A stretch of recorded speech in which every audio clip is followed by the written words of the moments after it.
Hello, welcome to my TED Talk on the perceptions of musical meaning on Frank Ticheli's An American Elegy. This piece is an expression of hope composed in the memory of those who lost their lives at Columbine High School on April 20th, 1999, and to honor the survivors.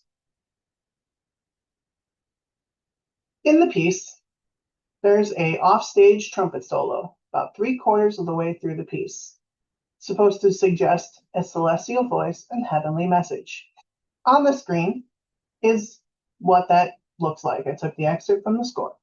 You'll notice this first line here has no pulse, really. It's dictated by the trumpet performer.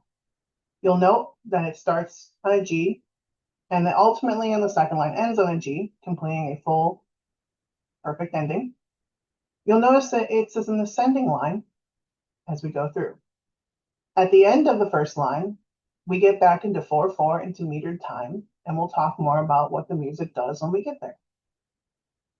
I have two performances to analyze for us, and we'll create networks about each one. Performance number 1 uses conductor Frank Ticheli, who just happens to be the composer of the piece. I thought this was an important inclusion here to have a composer's interpretation of his own music.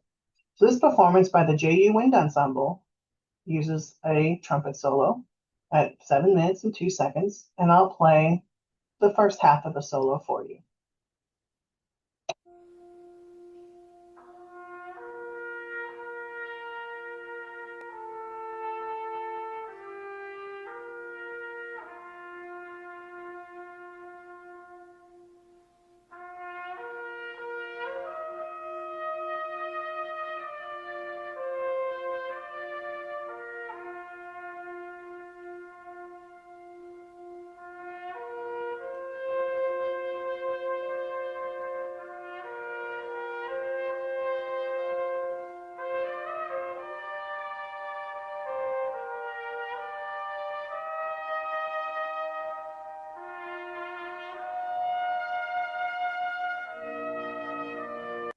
And that's where it goes back into metered time.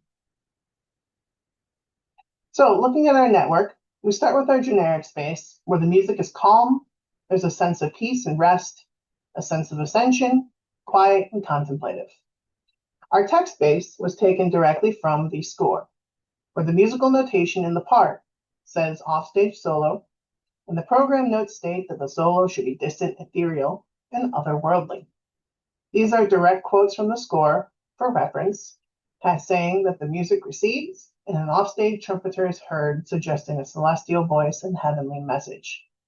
The next part is a quote directly from Frank Ticheli, saying that this is the emotional heart of the work.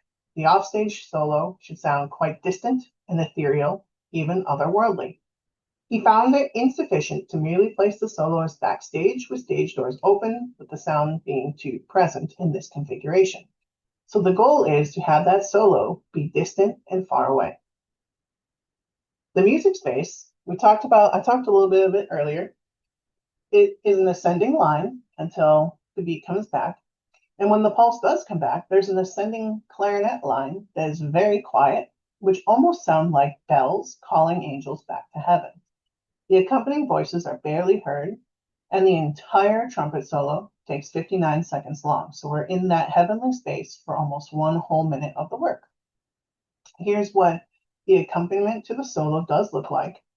You'll see the clarinet 1 line here does ascend, going up, and it is told to be delicate. So nice, delicate background pianissimo.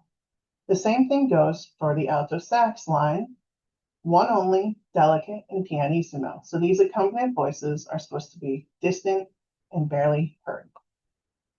So in the end, my blended space was the musical depiction of an angelic call because of the distance of the background stuff and the trumpet solo being nice and long, not long, but it's all well timed out.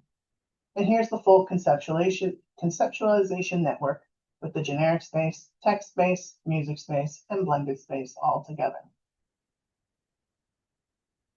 Our second performance uses conductor William Bird's and the Rutgers Wind Ensemble. So much like the first one, I'm going to play for you the trumpet solo, and we'll discuss this interpretation of the music.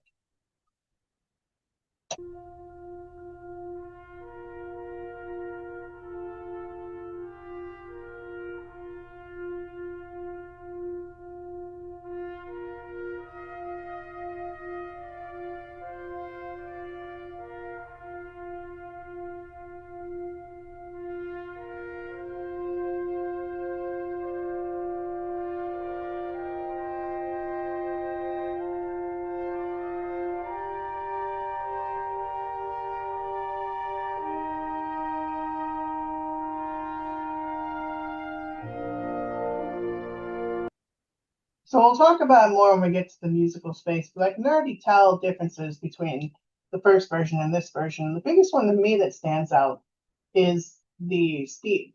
It seems like in Frank Ticheli's interpretation, we stay in that heavenly space for longer, and it's more contemplative and more expressive. But we'll get to that when we talk about musical space. So for this one, in our generic space, still have soothing, distant, and it's present. I use the word present because of what I'm going to say in the music space. Our text space is that the solo is supposed to be distant and otherworldly, marked as an offstage solo and barely audible. Now the music space is where things start to differ. It's still an ascending melodic line, but the solo is more balanced with the accompaniment. That clarinet line, that saxophone line that I discussed earlier, the accompaniment, it's more present here. That's why I had present in the first space. And it being more balanced there, it allows the accompanying voices to be louder, and the clarinets almost sound like vibraphone strikes instead of bells calling angels home. And this one is only 51 seconds long, so it's almost 10 seconds shorter than Frank Ticheli's interpretation of it. So we're not in that heavenly space for as long as we are in the first verse. So again, looking back at that accompaniment to the solo, we have the clarinet line and the alto sax line. It's delicate, but it's much more present in this version. In the blended space, instead of it being angelic or ethereal, I have it's a musical depiction of the deceased calling out here because, again, the accompaniment is more present. Everything is more balanced together. So instead of it being ethereal, I have it more as deceased are calling out. And then the full conceptualization network here, we have our generic text, music, and blended spaces all together. An interesting fact about this is 2 years ago, I conducted this piece with my community band, and I used Frank Ticheli's interpretation of this piece. And my trumpet player, he went out behind the stage and we closed every single door. And for that first part, we played it and I listened and I followed the trumpet solo there. So using that to make it more ethereal, make it more distant and soothing for the audience.